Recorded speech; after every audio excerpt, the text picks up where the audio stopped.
તો મિત્રો નાહી ધોઈને તૈયાર થઈ ગયા છીએ. સવારમાં 5 વાગ્યામાં નાહી લીધું, દીવાબત્તી કર્યા ભગવાનને, અને હવે વાડીએ જાય છે મૂળે. અમારી વાડી હોય નાની, તમારે જેમ મોટી ન હોય, હેઠામાં ન હોય હમણાં આટલા વીઘાન. અમાર હોય 500 ફૂટની વાડી. ઓફિસની વાડીએ જાય છે. 1200 ફૂટ ને એમ હોય, ફૂટમાં હોય. અમારે શું છે ઓલું વીઘા ને એવું ન હોય, ગુઠા ને વીઘા ને એવું ન હોય. આખું બેગ પેક કરજે. હા, તો ગુડ મોર્નિંગ ફ્રેન્ડ્સ, કેમ છો બધા? મજામાં ને? જય શ્રી કૃષ્ણ, જય માતાજી, જય દ્વારકાધીશ, જય સ્વામિનારાયણ. તો જો જેને સબસ્ક્રાઈબ ન કર્યું હોય ને તો એ ચેનલ સબસ્ક્રાઈબ કરી નાખજો. અને આપણે આજ જવાનું છે વાડી, અને તમને વાડી દેખાડવાની છે. તો સ્કીપ કરતા નહીં અને મારી સાથે જ રહેજો, ને તમને મજા આવશે. કારણ કે આપણે જઈએ છીએ સુરત. સુરતમાં આપણે જવાનું છે. તમે લોકોએ તો જોયું જ હશે સુરત સિટી. તો સિટીમાં જવાનું છે આપણે. વરાછામાં નથી આપણી વાડી, સિટીમાં વાડી છે. થોડીક હાઈફાઈ જગ્યાએ છે વાડી. એટલે ચાલો આગળ વધીએ. ને કાવુબેનનો ટાઈમ થઈ ગયો છે.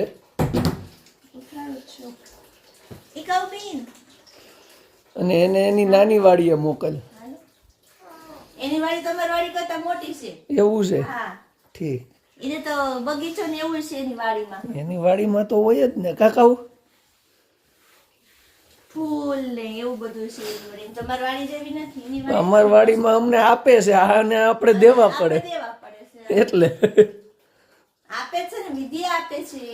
હા, પૈસાથી તો બધાય વિદ્યા આપે. પૈસાથી આપે. તો ચાલો મિત્રો, જો આ પૂરી નીંદર નો થાય ને એટલે બધું મને હોજી જાય છે. સવારમાં એવા ગોકા મારે ને ઉઠો કરીને જો આ બધું જો હોજી ગયું. અને આપણે ઓલું જોબ રિક્વાયરમેન્ટ માટેનું નાખ્યું હતું ને, બરાબર, તો 35 એપ્લિકેશન આવી છે. બોલો, 35 રિઝ્યુમ આવ્યા છે ને આપણે ઉપર દઈ દીધા છે.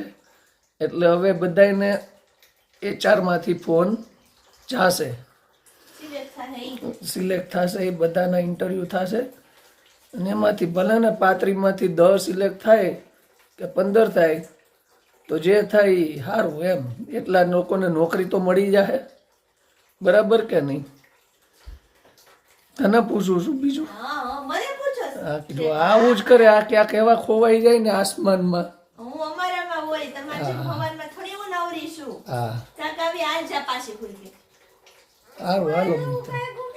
આપણે આવી ગયા છીએ આપણી બિલ્ડિંગમાં, ઓફિસમાં. અને જો કેવી છે બિલ્ડિંગ, કઈ છે ને એ તમે મને કહેજો. સુરતવાળા છે એને ખબર હશે કે આ કઈ બિલ્ડિંગ છે અને ક્યાંનો પેસેજ છે. તો હવે ટાઈમ થતો હવે છે 8:30 જેવું થઈ ગયું છે. 8:30 કમ્પ્લીટ ફિટ. તો આટલા વાગે પહોંચીએ ભાઈ આપણે. અને હમણાં ટૂંક સમયમાં પછી પાછા સાંજે મળશું. કારણ કે અંદર તો ફોન ચાલુ કરીને લોગ નહીં લેવાય. આ તો તમને ખાલી આપણી જગ્યા બધી દેખાડી છે. જો અહીંયા કેન્ટીન છે, આવું બધું છે ભાઈ. તો ચાલો મિત્રો આગળ વધીએ છીએ આપણે. જો પાછળ કેન્ટીન છે. તો જો આવું છે બધું. સવારમાં ટિફિન બનાવ્યું અને ચેતનનું પેક ટિફિન કરી અને ઓફિસ જતા રહ્યા. અને કાવ્યને રેડી કરી દીધી. તો કાવ્ય પણ સ્કૂલે જતી રહી. હમણાં જ જોઈને મૂકીને આવી હું. અને પપ્પા છે એ ઠાકોરજીની સેવા કરે છે. તો ચાલો હવે આપણે પણ ઠાકોરજીના દર્શન કરીએ. કરત અનેક વિચાર ઉલટી પીર આવત નિજ દ્વાર, ઉલટી પીર આવત નિજ દ્વાર. એ મારા લાલા શૃંગારના અને મંગલાના ચળસપચ કરી નમસ્કાર કરું થઈ મારા લાલ. મારા ચરણ પર નમસ્કાર છે બધું મારે સેવમાં કરે. તો ચાલો નીચે તો આપણે ઠાકોરજીને દર્શન કરી લીધા અને હવે જઈએ છીએ ઢાબા ઉપર થોડીક વાર તડકે કે અત્યારમાં તડકો બહુ મસ્ત લાગે આપણને. ઓ ભાઈ જો ને જો કાલે બધું કરતા હતા ને, જો અહીંયા સ્ટેજ બનાવાઈ ગયું છે. જો હું અહીંથી બતાવું, સ્ટેજ બની ગયું છે અને આટલો લાંબો મંડપ ને બધું રાખ્યું છે અને કંઈક અલગ જ બનાવ્યું છે. હજી તો જો આ બધો સામાન ડેકોરેશનનો પડ્યો છે ને એ બધું ગોઠવવાનો છે. આખું બની જશે ને ત્યારે હું તમને બતાવીશ. અને થોડીક વાર તડકે બેસીએ પછી છે ને થોડું કામકાજે વળગીએ, કારણ કે આ તડકે બેસવું તો થોડીક વાર. ઠંડી તો ઓછી છે પણ અત્યારમાં સરસ, પછી ઓછો તડકો થઈ જાય, આમ દૂર દૂર વયો જાય. અત્યારે નજીક છે તો થોડીક વાર બેસી લઈએ. જો બધા પક્ષી કેવા ઉડીને જાય લાઈનમાં. જો જો જો જો સુરત દાદા ચમકેશ. બાકી જો કામકાજ પતાવીને ફ્રી થઈ ગઈ અને માર્કેટમાં પણ જઈને આવી ગઈ, પણ આ લોકોનું હજી કામ પત્યું નથી. અને અહીંયા જોવો ને તો બધું છે ને તમને કેસરી કેસરી જ લાગશે.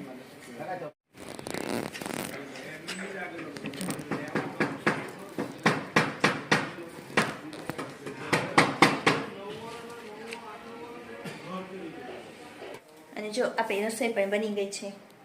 આની અંદર છે ભાત, આમાં છે મગનું શાક અને આની અંદર છે ગાજરનો મરચાંવાળો સંભારો. તો ચાલો હવે રોટલી બનાવવાની બાકી છે, તો ચલો રોટલી બનાવી લઈએ. અને ત્યાં સુધીમાં મને લાગે છે કે બહાર કામ પણ પતી જશે. તો એ બધું પૂરું થાય ને પછી મસ્ત બનાવ્યું છે તો હું તમને બતાવીશ. એટલું સરસ લાગે છે ને ડેકોરેશન બધું, બહુ મસ્ત લાગે છે. તો ચાલો હવે રોટલી બનાવી લઉં. જો આવું કંઈક ડેકોરેશન થઈ ગયું, લાઇટિંગ પણ કરી છે. અને મેઇન વસ્તુ તો અહીંયા છે. જો અહીંયા હલ્દી ને એવું બધું, મહેંદી ને એવું બધું થશે.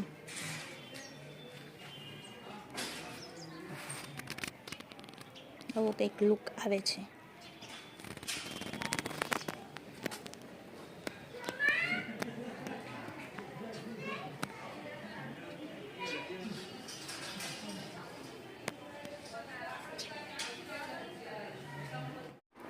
તો જોયું ને ફ્રેન્ડ્સ, કેટલું મસ્ત ડેકોરેશન કર્યું છે. કારણ કે આજે છે ને મહેંદી રસમ છે. મહેંદી ને હલ્દી ને ડાન્સ ને દાંડિયા ને એ બધું અહીંયા કરશે શેરીમાં. અને એના મેરેજ છે ને એક અહીંયા BR ફાર્મ કરીને ફાર્મ છે મોટું, ત્યાં રાખેલ છે. એટલે 2-3 દિવસ તો ધમાલ અહીંયા જ બોલવાની છે. અને આપણે પણ એ ફંક્શનમાં જવાનું છે, તો આપણે પણ બધું જોશું અને તમારી સાથે પણ થોડું થોડું શેર કરશું. તો ચાલો હવે આપણે તો જો ખાઈ પીને ફ્રી થઈ ગયા અને કાવ્યાબેન પણ હજી આવ્યા નથી, તો હવે એની રાહ છે. આજે તો એનું મેં ભાવતું ભોજન બનાવ્યું છે, એમ કેમ તો હાલે. એને ભાવતું છે મગનું શાક અને ભાતની રોટલીની એને બહુ ભાવે. મગનું શાક એનું અતિમાં અતિ પ્રિય શાક. તો આજે મેં એનું ફેવરેટ શાક બનાવ્યું. તો ચાલો એ આવે ને પછી આપણે જોઈએ કે એનું રિએક્શન કેવું છે શાક જોઈને. કાવ્યાબેન ધીમે ધીમે આવેલા આવે શું બધું જોતા જોતા. જો તો બેન વાતોના વડા કરતા કરતા આવે છે.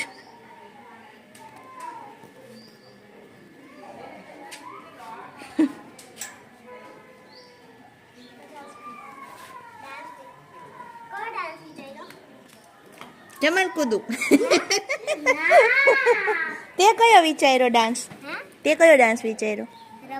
પેલા મોટા લગ્ન છે. બધું એકલો કરવાનો છે? નહીં, મેં તો 2 જણ. 2 જણ સાથે? હા, એટલે પહેલો ડાન્સ મોટા લોકો સાથે, કદાચ નાના માં દોસ્તાર સાથે કે મોટા લોકો આવડી ગયો? શીખવાનો આજે. હજી આજ શીખવાનો હા, છેલ્લો દિવસ છે. શું હાલ અવાલ છે? કાંઈ નહીં. પણ ખબર જ મહેંદી છે એવું. હા હા. અહીંયા આજે મહેંદી છે, મહેંદીનું ફંક્શન છે. પણ તારે તો ટ્યુશનમાં જવાનું છે કા? હે ને? આવડી ગયો જે ટેસ્ટ હતી તો 3 ટેસ્ટમાં એમાંથી એક નો લીધી ગુજરાતીની ગુજરાતીની બુક આપી ને હા. તોય ન લીધી એ સારું કર્યું. હાલો ભૂખ લાગીશ ને એ તમને કીધું હતું ને કે કાવ્યનું આપણે રિએક્શન જોશું એનું ફેવરિટ શાક જોઈને. એ થોડી છાશ લઈ લે ને પણ પછી પૂછે નથી પાછી છાશ ટોસ્ટ. એ બસ નહીં ઢોળી જો નો ઢોળી અને હવે તારું જો મેં કાવ્યા ફેવરિટ શાક બનાવ્યું છે, મગ ને ભાત ને બહુ ભાવે ને તને. કેવું જોજે મોઢું મલકાઈશ. સારું ચાલો જમવા માંડો. કેવું બન્યું છે ઈ તો કે પાછી એમ કેમ મને તારા હાથનું જ શાક ભાવે મગનું કા અને એમને પોતપોતાનું ઘરનું પોતપોતાનું ભાવે ને લે હા કાવ્ય બેન ને એવું. સારું હાલો નિરાતે જમી લેતો. જો 4 વાગ્યા ને થોડીક વાર આમ બહાર આટો મારવા નીકળ્યા છીએ અને ટ્રાફિક એટલા જોરદાર હો. કારણ કે અહીંયા બાજુમાં મેટ્રોનું કામ બને છે. જો મિત્રો હું ઘરે આવ્યો ને તો હું કઈક બહાર હતું ઘરમાં. પેલા તો શેરી મને એવું લાગ્યું કે હું શેરી ભૂલી ગયો કે હું હાલ તો ખોલ.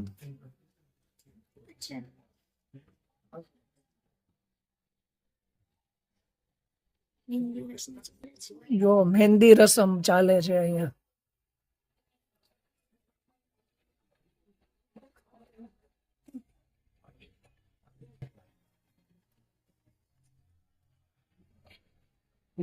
મને તો એમ થયું કે હું શેરી ભૂલી ગયો કે હું તો ભલે અહીંયા જો એવું છે હમણાં 2-3 થી જલસા જ છે અહીંયા. કારણ કે સામે વાળાના લગ્ન છે ને એટલે જલસા. તારે જમવાનું છે આમંત્રણ?